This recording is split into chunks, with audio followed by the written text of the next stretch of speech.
A black general, dressed in jeans and a worn jacket, had just confirmed a Pentagon code when she was slammed against the hood of her car and handcuffed. Not because she committed a crime, but because in Mossvale, Louisiana, her skin was reason enough. Comment 1 if you're shocked this is how the story starts. And can't believe it's real. Mossvale, Louisiana, a town so small GPS often misspells it. Midday heat scorched the rusted tin roof of Gibbs Fuel and Food.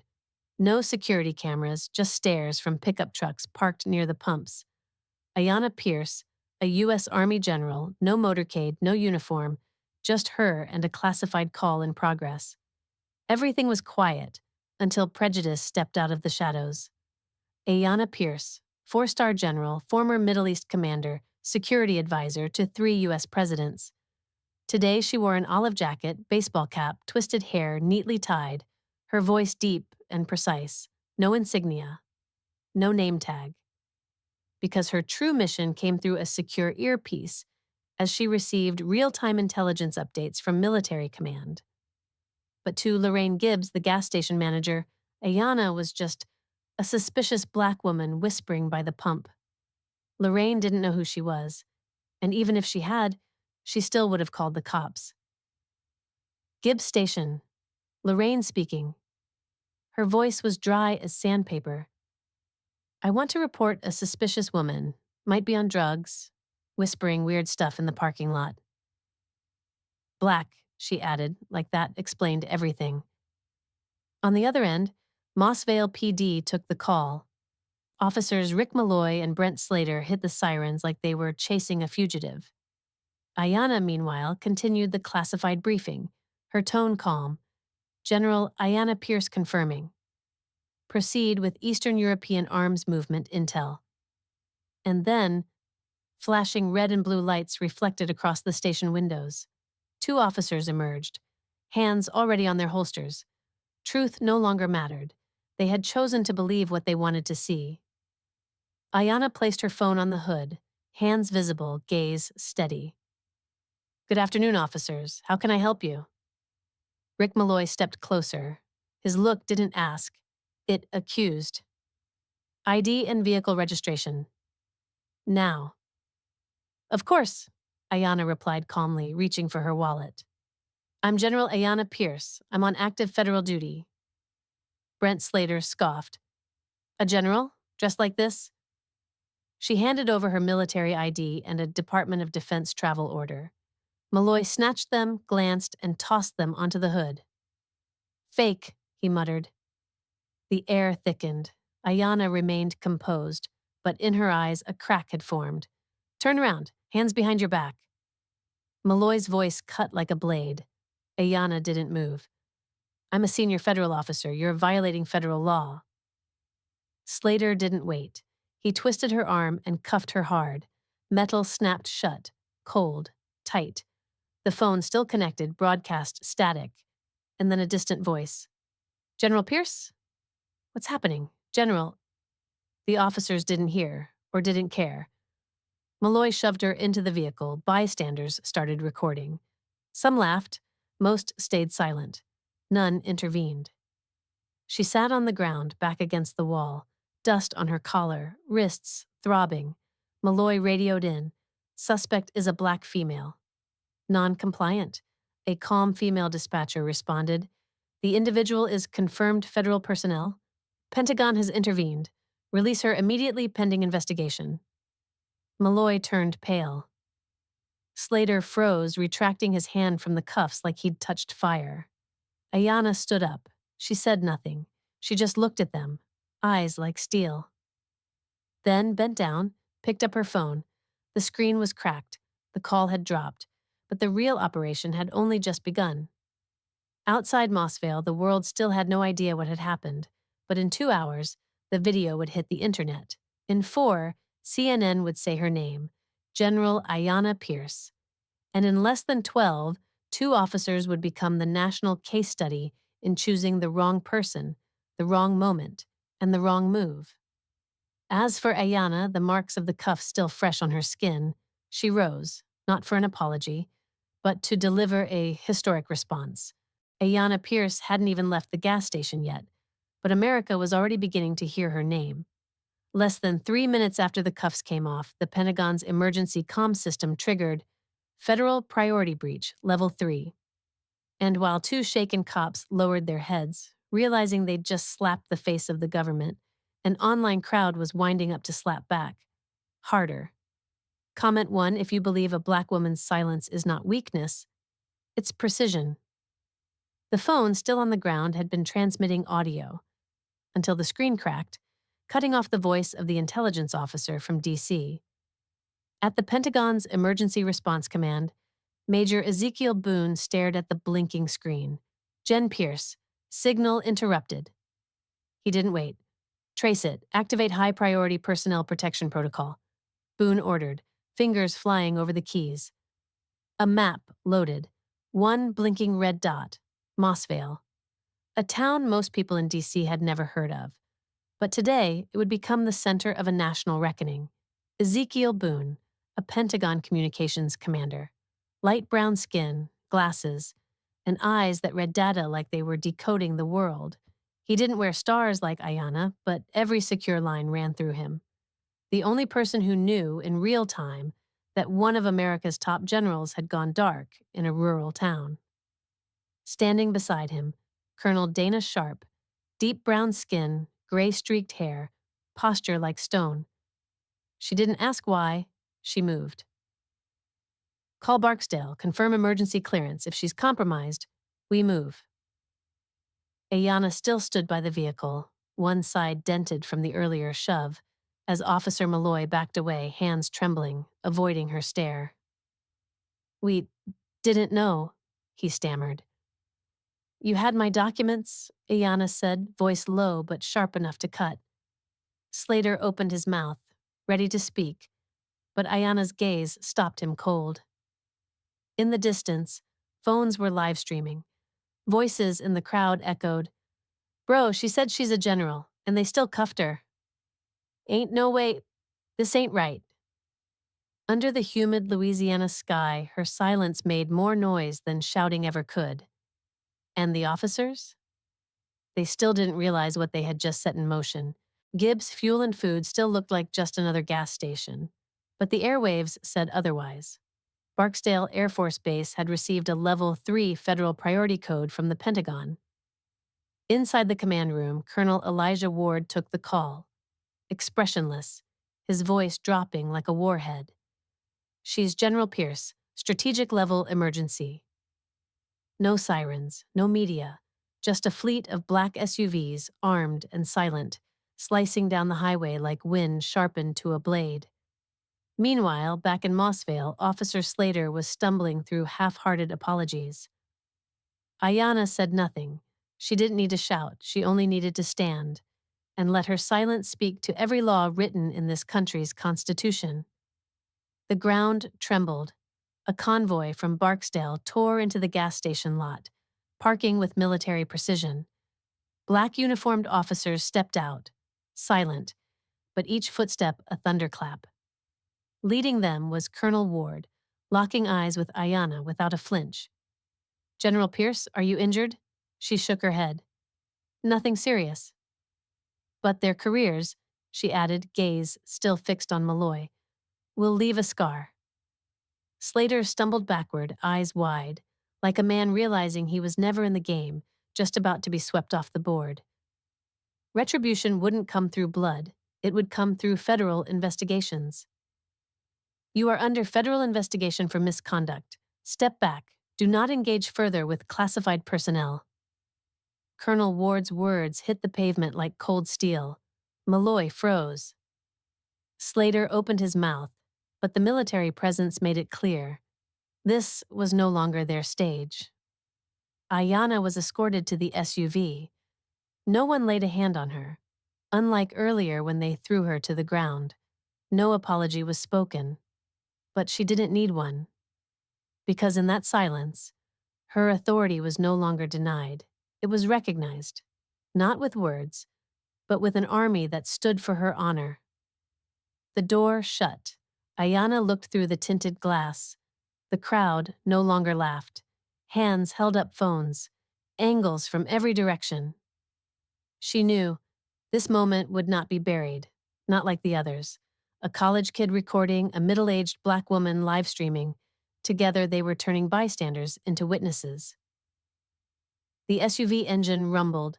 Ayanna faced forward. The drive to base would take 27 minutes, but the drive toward truth had just begun. As Ayanna Pierce sat in the SUV headed for Barksdale, wind slicing through the half-cracked window, a slow-burning fire roared inside her, not from pain, not from humiliation, but from the knowledge that she had once fought for a country that now allowed two small-town cops to treat her like trash. They didn't know who she was, but Washington did. And when Washington knows, it never forgets. Comment 1 if you believe some women don't need to scream to make an entire system shake. Ayanna hadn't even left the state, but in Washington, D.C., 1,200 miles away, the media quake had already begun. This wasn't Congress. It wasn't a press room. It was the Priority Response and Media Command Center. Dark lit, screens glowing with 6 live feeds from social media. Footage of Ayanna being handcuffed was being shared at lightning speed. TikTok, Twitter, Facebook, Reddit, #, General Pierce hit 500,000 mentions in just 47 minutes. In the center of the main screen, one word flashed red: unlawful detention, flagged. Lieutenant Colonel Ezekiel Boone had never set foot on a battlefield, but he was the only person in that building with the authority to press a button that could force the entire state of Louisiana to rewrite its security protocols. Light brown skin, gray-tailored suit, headset in one ear. His fingers flew across the keyboard like a pianist mid-concerto. He didn't raise his voice, because timing and silence were his weapons. Route all Mossvale data to Legal Affairs and the Office of the Chairman. Every word he spoke landed like a command strike, because this wasn't about defending a person, it was about defending a symbol the system just tried to humiliate. An aide rushed in. Colonel Boone, the Mossvale clip just hit international channels, CNN, Al Jazeera, BBC.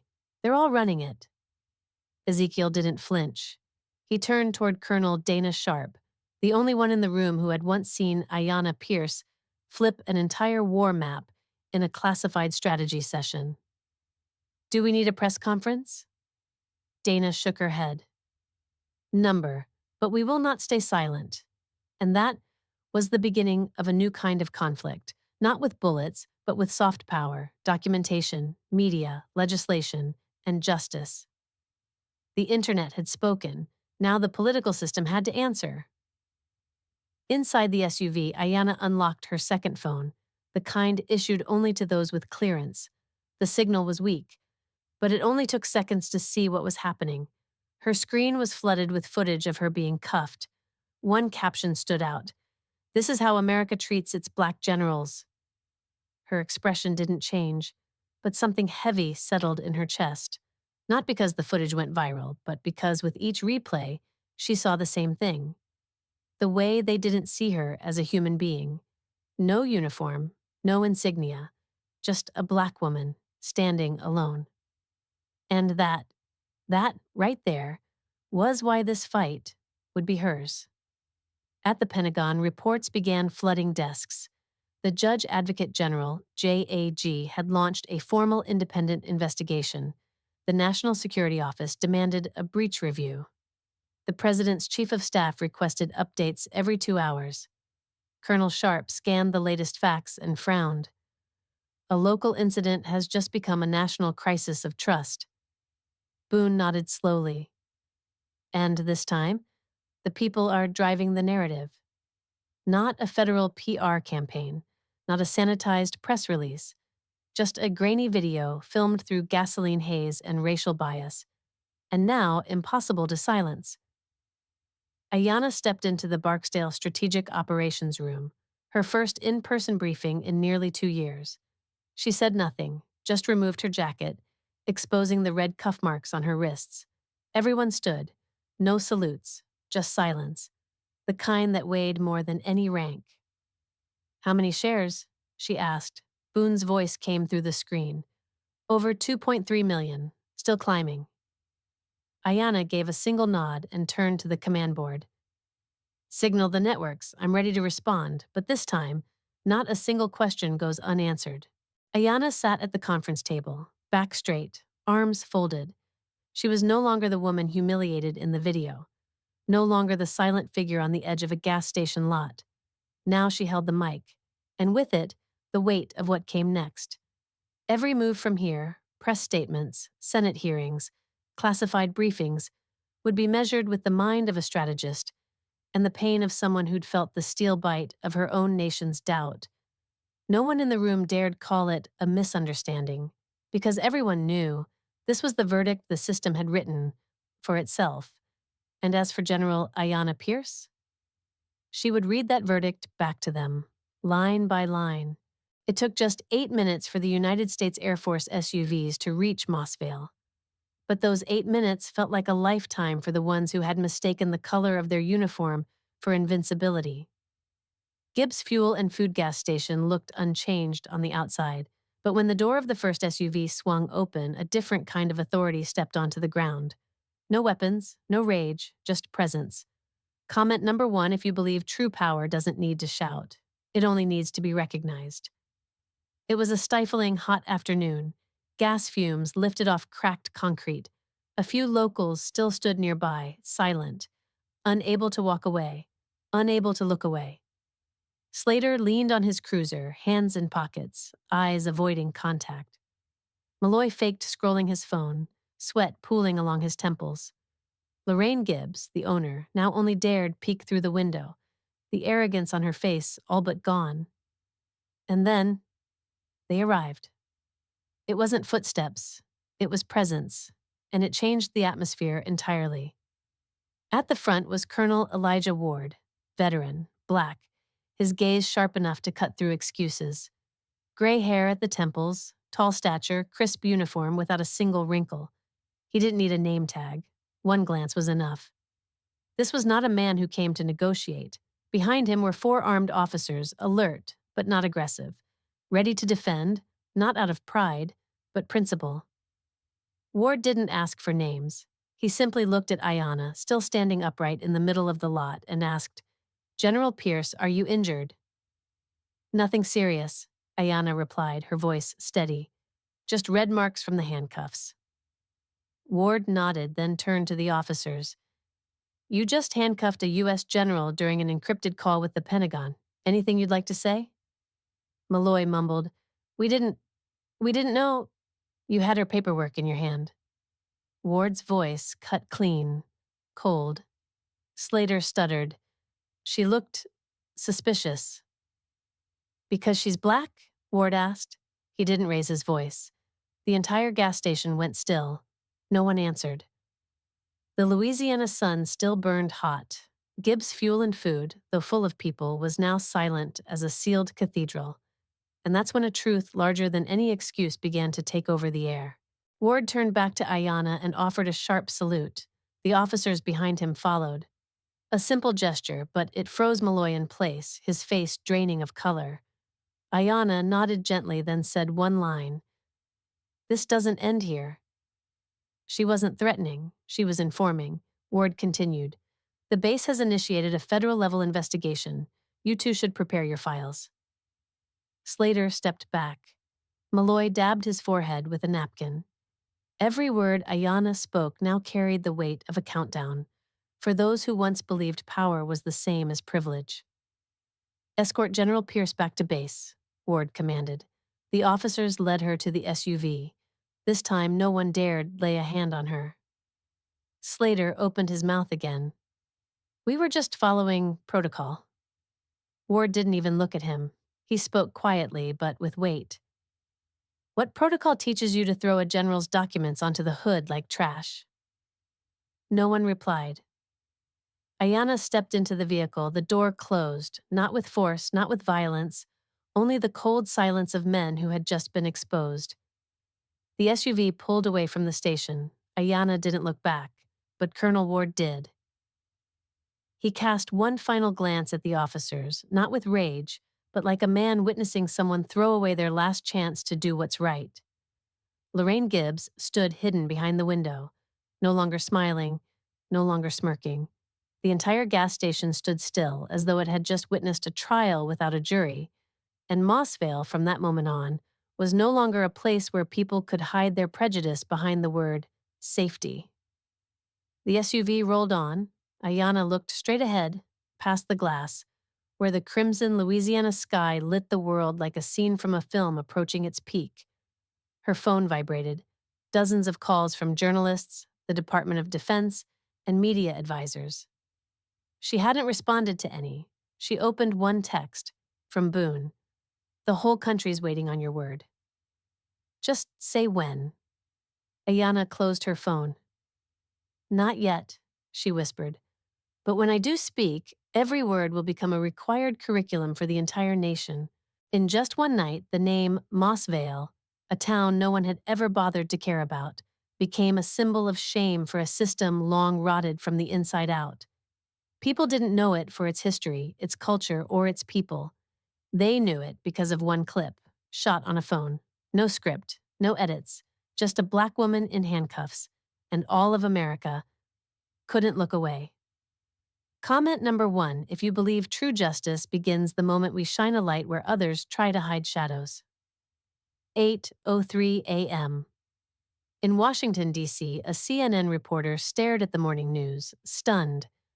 Number justice for General Pierce Dash 4.2 million shares. The hashtag number sign Black and Commissioned was now the number one trending topic nationwide. On Twitter, the video of Ayanna being cuffed spread like wildfire across Instagram, TikTok, Facebook, YouTube, each caption filled with rage. If this is how they treat a U.S. general, what will they do to us? Beneath the clip, hundreds of thousands of comments demanded investigation, dismissal, prosecution. And for the first time, Mossvale authorities realized this was no longer a local matter. This was a civil rights crisis. Vernon Grady, Mossvale police chief. Over 30 years in the force. Known not for achievements, but for the survival art of dodging scandals. White, salt and pepper hair, wore cowboy-cut shirts, hated journalists, and loathed people who made things a big deal. When the video exploded, Grady was in a hunting cabin. His phone blew up with texts, calls, emails, but he still believed a dull press conference would calm the waters. This time, the wave was a storm, and no amount of experience could build him a boat strong enough to ride the flood. Grady held a press conference in front of police headquarters. The mic trembled in his grip, his palms slick with sweat. We regret the misunderstanding. The officers have been suspended pending investigation. A black journalist stood and cut in. Sir, how did 2 officers fail to recognize a valid military ID? Or did they just not want to see it? Grady froze. He looked around, cameras, phones, and furious eyes from the community, and he understood. No answer would ever be enough, because what needed answering wasn't a question of protocol, it was a question of design. A system built to disbelieve black women. At the Mossvale Community Center, hundreds gathered. Black, brown, students, veterans. No organizers, no microphones. Just one truth. If they could do that to her, what have they done to the ones without stars on their shoulder? Those who'd been profiled, bank tellers, nurses, teachers, began to speak. An elderly woman stood, eyes glassy with tears. I was dragged out of my car once. They said I looked suspicious. I'd been a head nurse for 20 years. Applause erupted. The dam had broken, and Mossvale, the town no one cared about, became the heartbeat of a rising movement. Malloy, Slater, Gibbs. 3 names once buried in the timesheets of a small-town precinct, now splashed across the Washington Post, MSNBC, even The Guardian. Human rights groups released internal reviews. Investigative journalists dug up the past. 9 complaints filed against Malloy between 2016 and 2023, all dismissed for insufficient evidence. Slater had once been sued for racial slurs at a 2021 traffic stop. Lorraine Gibbs, the woman who called the cops, had previously been reported for refusing service to undocumented customers. No one could hide behind, "We were just doing our job," anymore. Ayanna still hadn't appeared in public. She was working from a secured conference room at Barksdale, no interviews, no statements. But the footage of her in cuffs had already been integrated into teaching material at three of the nation's top HBCUs. Hundreds of letters flooded the Department of Defense. One HBCU student wrote, "I've never seen someone like her, so silent, yet she makes all of us want to rise." Ayanna read the letter without a word, just quietly placed her hand over the bruise on her wrist, still healing, but finally seen. The Military Public Affairs Office sent a message to Ayanna. "We've prepared a nationwide press conference awaiting your command." Boone sent one line more. "When you're ready, speak like only you can." Ayanna stood, no hesitation, no need to rehearse. She'd lived enough to know. Sometimes history doesn't wait for you to be ready. It just waits to see if you'll rise. And Ayanna Pierce, the woman once bound in a viral clip, was now ready to bind an entire system with the truth. That afternoon, Ayanna Pierce didn't step onto the stage like someone who had just survived a scandal. She stepped on as if she were rewriting the very meaning of the word leader. No tears, no rage. Just a voice, steady, clear, that made the entire nation fall silent to hear every word. Comment number 1. If you believe the calm of a Black woman isn't because she doesn't feel pain, but because she knows that rage must arrive on time, in the right place. Saturday, 11:58 a.m. Outside the main gates of Barksdale Air Force Base, the press area had been hastily assembled. A small stage, the national flag behind it, rows of press seats lined up precisely. The Louisiana sun blazed overhead, but no one complained. The air was thick with anticipation. Major news networks, CNN, MSNBC, were all present. Veterans groups, HBCU students, and Black communities stood quietly behind the barricades holding signs, "We will not be silent anymore." When Ayanna emerged, the space felt like it forgot how to breathe. No music, no script, just one woman standing firm between truth and public scrutiny. Ayanna Pierce wore her formal military uniform for the first time in 2 years, a deep blue dress coat, gleaming rank on her shoulders. Every crease was precise, but what no one could look away from was the faint red mark on her wrist. She didn't cover it. She didn't apply makeup to hide it, because that scar was living evidence. And now, a symbol. Standing off stage were Colonel Ward, Boone from D.C., and a government representative, all standing, none interrupting. Because today, Ayanna didn't need a spokesperson. She was the voice the nation had been waiting for. Ayanna didn't begin with blame. She began with a truth, sharp as steel. "I've served this country for 29 years. I've stood at borders, stood before presidents, stood in battle zones. But this week, I was handcuffed at a gas station for making a secure phone call while wearing a jacket and skin in the wrong shade." She paused. The air froze. Then she looked straight into the lens. "The issue isn't that I'm a general. The issue is, if this can happen to me, then who among you would be believed more?" The silence that followed was the answer.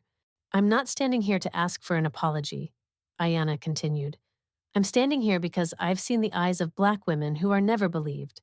I've seen young men scrutinized for the clothes they wear. I've read case files forgotten because the person inside them had no title." A voice called out from the barricades, "Yes." Then another, and then the crowd in unison. "Say it, General." Ayanna didn't smile. She only nodded, because today she wasn't speaking for herself. She was speaking for those who were never allowed to stand on a stage like this. "I don't want to be a symbol. I want to be evidence." Ayanna's tone sharpened. "That this system can no longer permit discrimination dressed in police uniforms.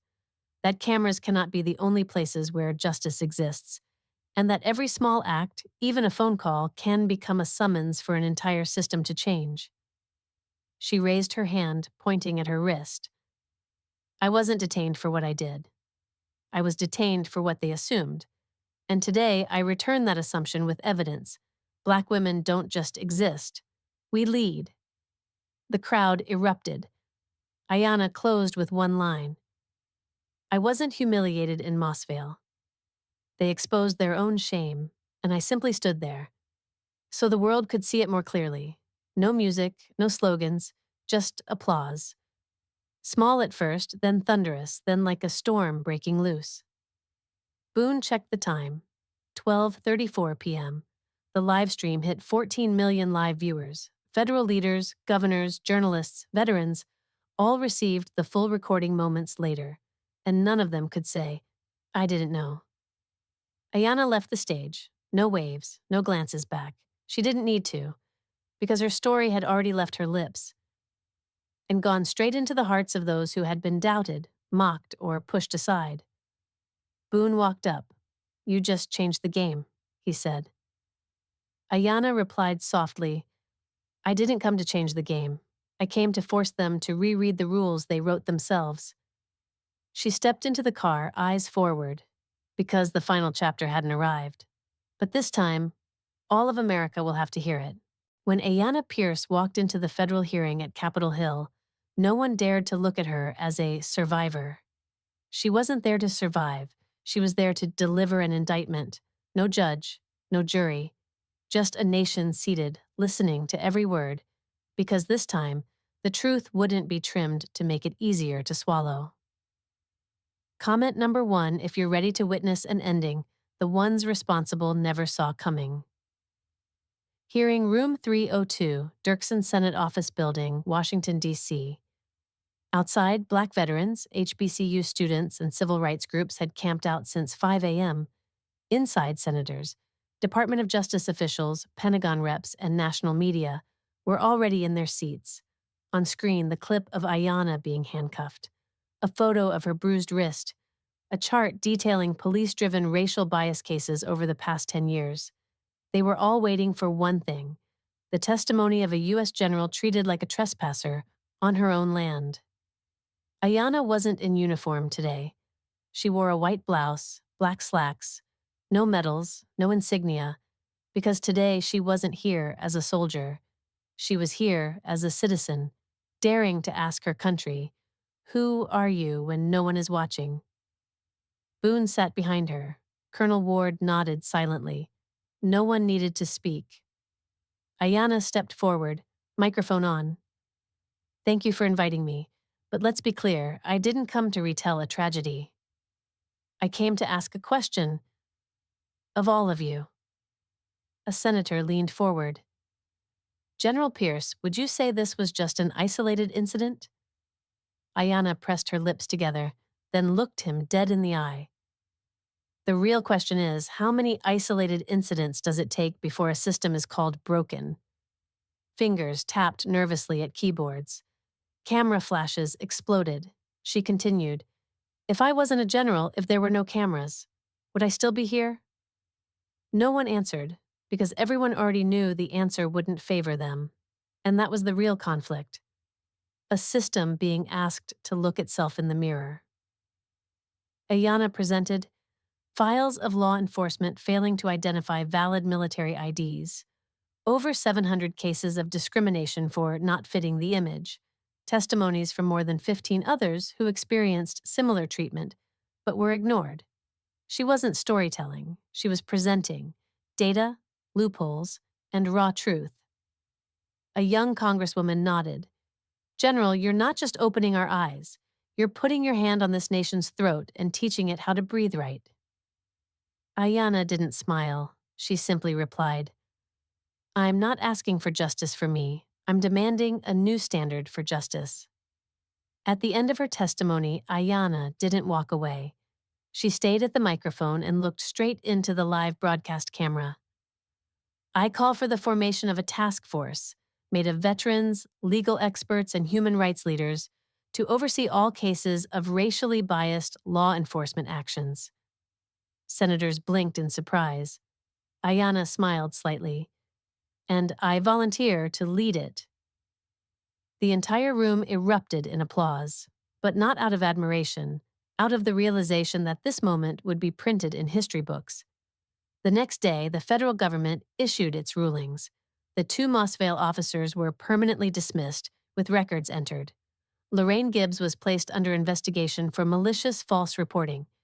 Weeks later, the state formally charged Gibbs for systemic discrimination, backed by community footage and sworn testimony. Mossvale became the pilot location for the new human rights oversight system. On CNN, an analyst declared, "Some cases shake the system, but there are people, like General Pierce, who make it rebuild itself." Ayanna wasn't on screen. She was at her desk, drafting the first blueprint for the initiative. Because justice doesn't end with a speech, it begins with quiet work after the spotlight fades. A month later, at a National Civil Rights Memorial, Ayanna stepped onto the stage, not to receive a medal, but to give one. She honored those who were lost because society chose silence, then closed with one line: "I don't need to be remembered as a victim. I need to be remembered as proof that Black women don't just survive injustice, we redefine justice." The spotlight hit, music swelled, she stepped down from the stage. But the nation remained still, because what they had just witnessed wasn't history being rewritten, it was history being reclaimed. Not everyone is handed a microphone, not everyone gets to be heard. But when a Black woman, like General Ayanna Pierce, finds her voice after being handcuffed in the country she served, the entire system has to stop. This story isn't just about one person. It's about millions who were ignored, dismissed, misdefined, because they didn't fit the ideal image society expects. Ayanna didn't seek justice for herself. She redefined it by forcing people to look directly at what they'd been avoiding. The lesson isn't found in the hearing's conclusion. It's in the way she walked, upright, unshaken, even when no one stood beside her. And if you've ever been made to feel small, in a classroom, a boardroom, or even your own home, remember, you don't need to be a superhero. You just need to not back down, and when your moment comes, speak, because your voice is the weapon they never wanted you to find.